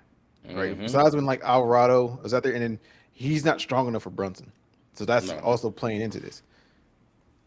And they kind of did it, but Wemby got to get at this moment like, hey, this break that you getting at 12 to 10 minute mark, that's 12 to 8 minute mark in the 4th quarter is dead. Like, nigga, you playing 40. Go jog over the next 2 days. Nigga, you're playing 40. You said who playing 40? Wemby, you're playing 40 minutes. You're playing 40 minutes. Because everything that I said last week, what they needed to do as far as to beat them, they did that in game 4. Get Cat in foul trouble. Attack Cat. They did that. They went up big. Yep. And I think it's like they've gone up big every fucking game. Every first quarter. 10-point lead. Yep. Minimum. And I get what you're saying about like, oh, we fed into it. And like, no, I don't think it was a feed into this is a Spurs thing. Like, they've shown to me, like I said earlier, even when you watched it, I have not went away from 3 of these games. Like, the Knicks are the better team, at least the more talented team. Right. The only time I say that is game 1. Yeah. They got punched and they responded back. Like, I feel like they got lucky game 2. God and luck happened game 4. Like we witnessed history in game 4. Or just right? bad coaching and bad I think that goes into luck. Like, and then this is luck, and then like people not wanting, feeding into what they say in social media. Because I'm gonna tell you this, and I'm not saying this because of the talent, but it's the style, right? When I say this, if Castle gets more aggressive and gets to the line and goes foul hunting, there's just a slow momentum. Get to the free throw line, shoot free throws. They win last night. That's the crazy part. You draw 2 or 3 fouls, or more offensive fouls last night. You win that fucking game. Yeah. Be aggressive. Make the refs make a call. Stop shooting threes. Get to the fucking line. Be aggressive. Control Go the look pace. for a foul. You know that they're coming. Slow it. Slow by one.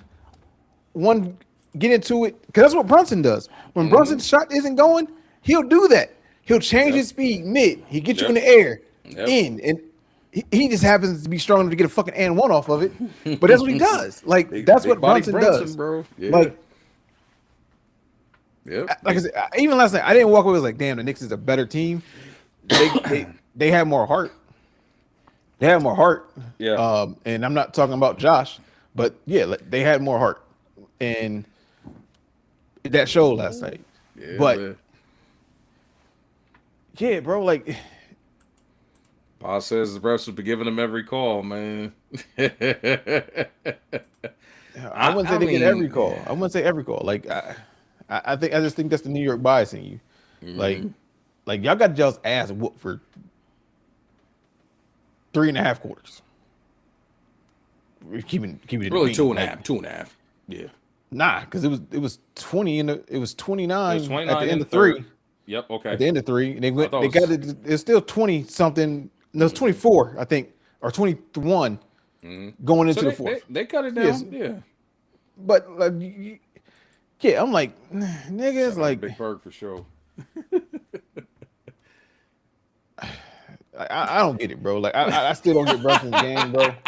This Hey shit's like man, witchcraft to me. hey, Like it ain't witchcraft, bro. it's witchcraft, but That's NBA pedigree. That's a dash of that Jay Wright. I You don't know, I don't wanna putting the best confidence in his guards, I don't want regardless to of the hear that. circumstances, I man. don't want to hear That's that that. pedigree stuff it- from his dad. His dad, but But that's my point, bro. There's a running theme here with guys that have emerged here, bro. When their dads ain't LeBron James, Shaquille O'Neal, Michael Jordan, all these big ass names, when they're guys that came off the bench, not in the spotlight, not the most played, Del Curry, Ron Harper, Rick Brunson. Again, I vaguely remember the guy just from playing NBA Live 2000. I also don't play PS1, but Rick Brunson, those guys, like, they know what it takes to get those kids to the next level, but the pressure ain't there, man. They can grow naturally. They can learn from their father's shortcomings or bad decisions that they made, and they can do it. They ain't got to worry about a camera following them every damn where like how they do with Bronny, bro. Like, and getting every game you play, every mistake you made, gets called and posted on social media. They ain't gotta deal with that shit. They don't. You can be like Brunson, get drafted in the second round.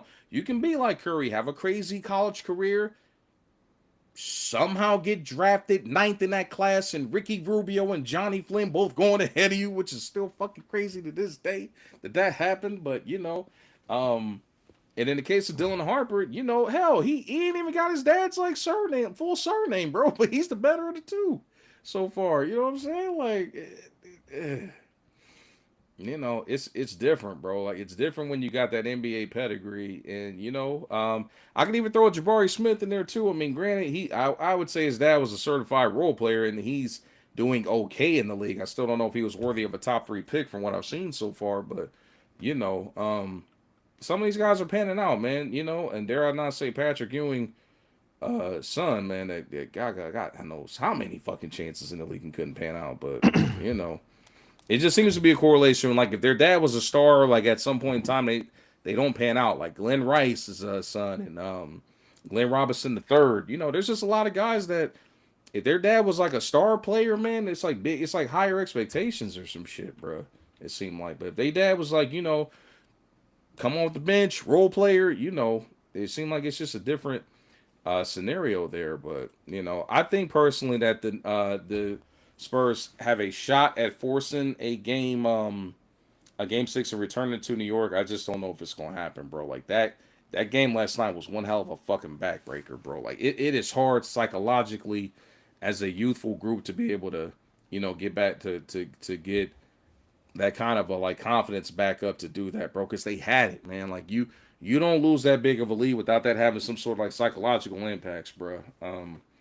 Am I ready to firmly say that the Knicks finished them off on Saturday? I'm not sure. I think that the Spurs will put up one hell of a last ditch effort because now they're facing elimination, and they have shown that they can respond when their backs are against the wall. But yeah, it's going to be interesting to see what happens here on Saturday with the next game. Pauses.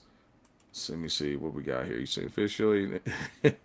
I mean, but they've had moments where they let them play, and they've had moments where they've called like bullshit too. I don't know if I could say the calls were like in anybody's particular favor anyway. And Tim Hardaway Jr. is another consistent guy. His dad was. I mean, Tim Hardaway was a solid guy. He was a star, but he wasn't on the level of like a LeBron James or like a Michael Jordan where the shit was like, insurmountable. But Tim was a shit talker too, though, bro. Like, that dude, even to this day, still a shit talker.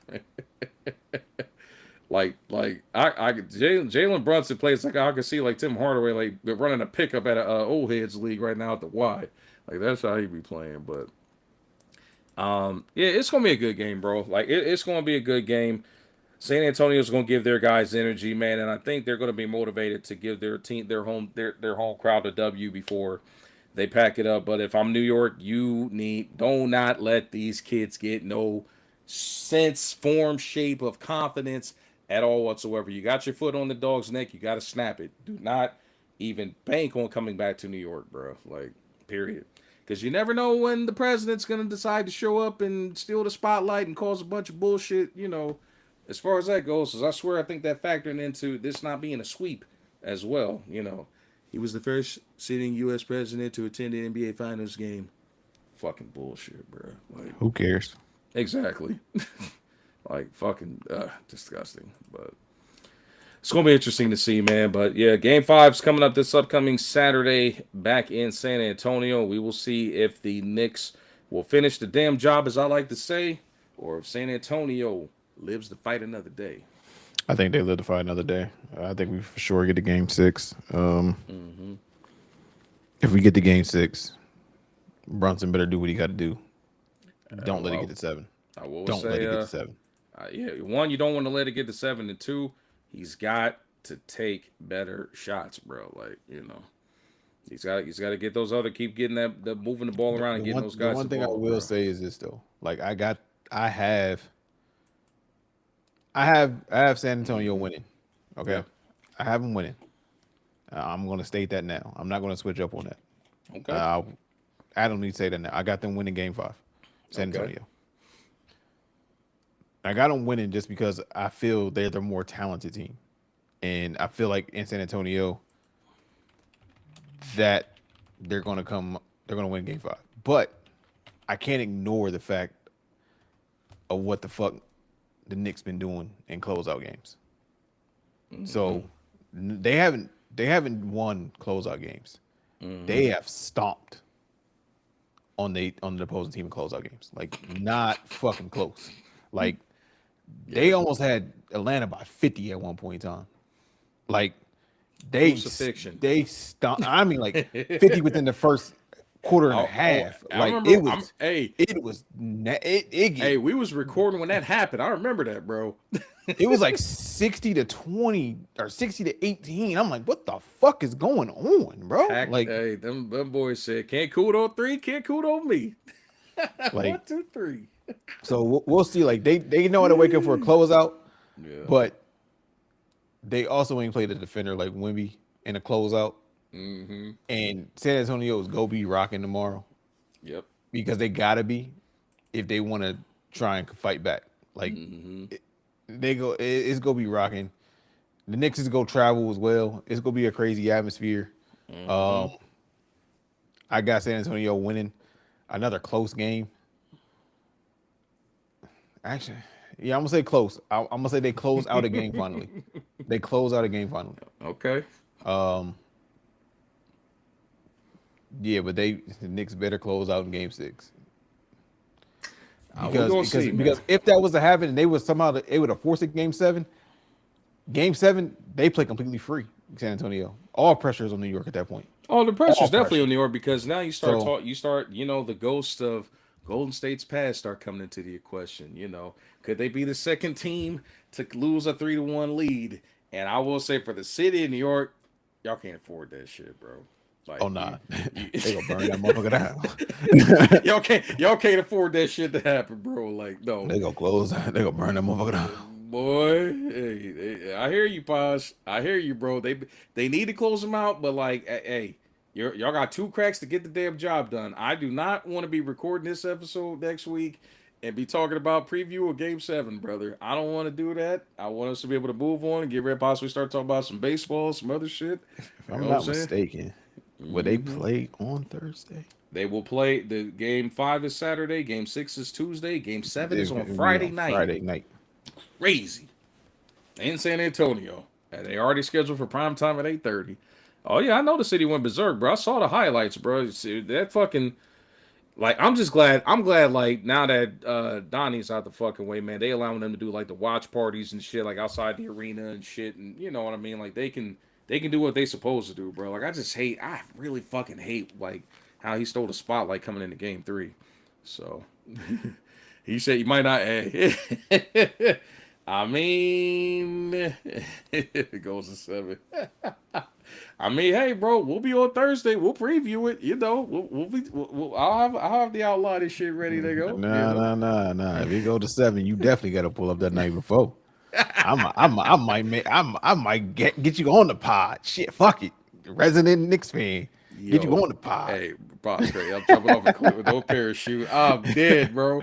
Basically, what that also was saying, If he get to a game 7, he don't see how they win. That's what that's what he's saying as well. You got to have faith, man. Come on, bro. But I'm the same way, bro. If you give them that confidence, they can win, rattle off 2 straight, and now you got to go back to San Antonio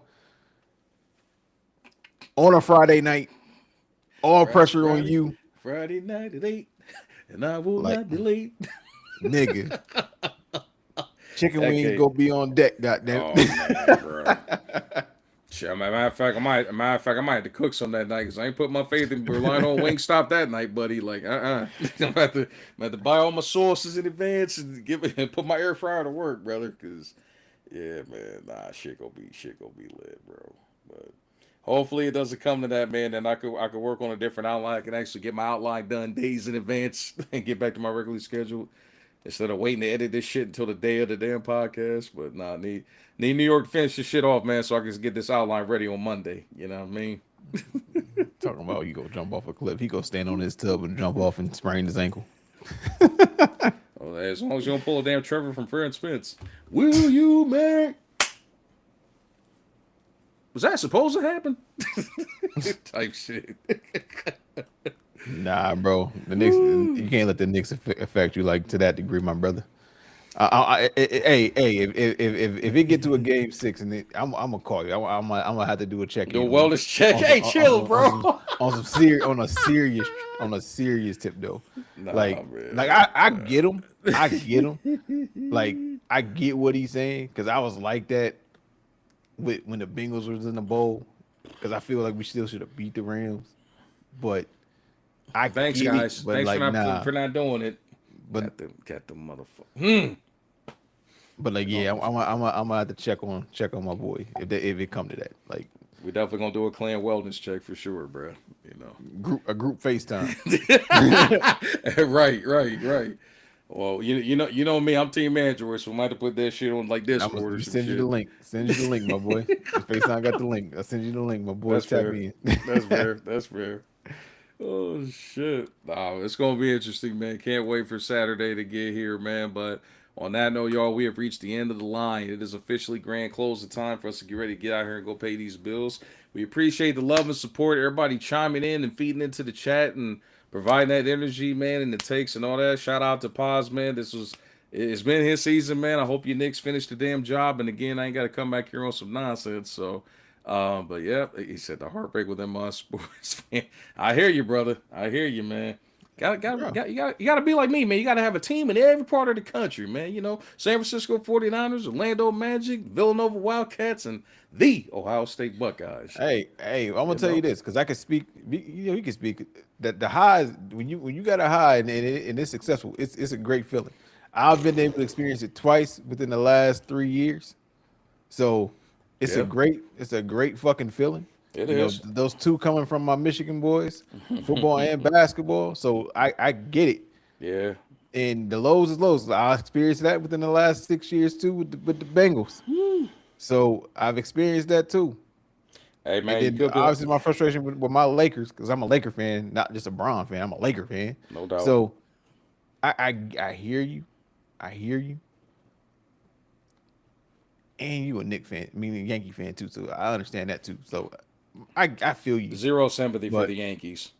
Nah, bro, you gotta let that George Steinbrenner era go. You gotta let that shit go. Fuck that. You gotta let that shit go. Fuck that, bro. Nope. Every time the Marlins get somebody solid, they wind up trading them to fucking New York, man. Fuck them, bro. Hey man, they need prospects, bro. It's a difference, still, bro. Prospects, man, stars. Don't get me started, bro. There's the reason why I ain't watched the Marlins since, bro. But that's funny. I mean, that's kind of like how it was with me too, because I used to root for Minnesota back when KG was there, and even the Grizzlies when they had Mike Conley, and I was a big fan of the Grit and Grind team for sure. Real quick to close out on. Speaking of the Wolves, how you feel about them switching back to like the Kevin Garnett era jerseys as they full every day? I was like, that shit hard. I'm with it, bro. Let's do it, bro. I'm fully with that, bro. They need to, bro. Like those just look better than anything they've had since then, bro. Like all them shits that they went to like afterwards, and then them trying to go with like the mid '90s. Nah, if they go back to them, the black and the No. They went before that. They Oh, went so like rookie. 90s. Oh, like They rookie. went Okay, so rookie. They went rookie, but so they they did going the second era as the alternate with the okay, tree around it. But like, okay, yeah, them shits hard, bro. Them shits is okay. I'm hard. with that too. I'm with that. I'm with that as well. So, but Tim Duncan was your favorite, bro. Yeah, I got a love hate relationship with Tim Duncan, man. He could have came down to Orlando, man. It would have been a beautiful thing with him and T Mac, even with Grant Hill not being there. Should have known then that Doc Rivers was gonna have a decorated resume because his some bitch said that wives weren't allowed on team flights, and that's the only reason why he re-signed with the Spurs. Just you could be a Magic fan like me. I'm still searching for our first ring. You know, dealing with turmoil and shit. But nah, with them highs, bro, I feel you, bro. Like going back to 2016 and 2018 with these boys playing in New York right now, when Villanova got them 2 titles, you could tell me shit. Couldn't tell me shit, boy. Shit, Bronson, Josh Hart, man, Archie Diacono, big smooth Chris Jenkins, man, Dante DiVincenzo. Couldn't tell me nothing, man, about my Villanova Wildcats, and obviously, my Buckeyes, man, pulled off one of the greatest postseason runs in recent history here. Just need them to, tighten up on that, man, and restore balance in this Big Ten. I don't like this Indiana shit that I keep hearing about right now. So, but we're gonna talk about some college football. A little bit more come August and September. So, but nonetheless, y'all, we're going to close it out on that. No, man, the road to 100 episodes still continues. Be sure to like, follow, and subscribe the Chris Logic podcast on all social media platforms as well. We appreciate the love and support from everybody from chiming in. But Zay, you got anything for the folks before we get up out of here and go pay these bills, my boy? Hey, nah, continue to pour into us as we pour into you guys. Yeah, we appreciate the love, support, appreciate all the messages. Yeah, episode 63 is in the books. Great episode. 64 coming your way next Thursday. Yeah, just so y'all know, down the line in a couple weeks, we will have a one-off episode that will be either a day before or a day later. I have an event to attend on the Thursday. That I can't change the day of the event. I ain't got that type of pull yet. Keyword yet. But hey, I will be in attendance of an event on a Thursday in July. But yeah, we got some things coming your way. Some good things. Getting back into the football season, and but it's always football season around here. Always, So man. always. I've had to grow and accept that, man. It's always we always gonna find our way to talk about some football, man, because it never stops, man. And we eat, sleep, and shit football. Even if we're following crazy debates like Brandon Ayuk and whether Russell Wilson's a Hall of Famer or not. But nonetheless, y'all, this has been another great episode of the Chris Logic Podcast. Frost and Zay, we are signing off, and we will see y'all next week with another live episode. Y'all be safe out there. Peace and love. Peace. Peace.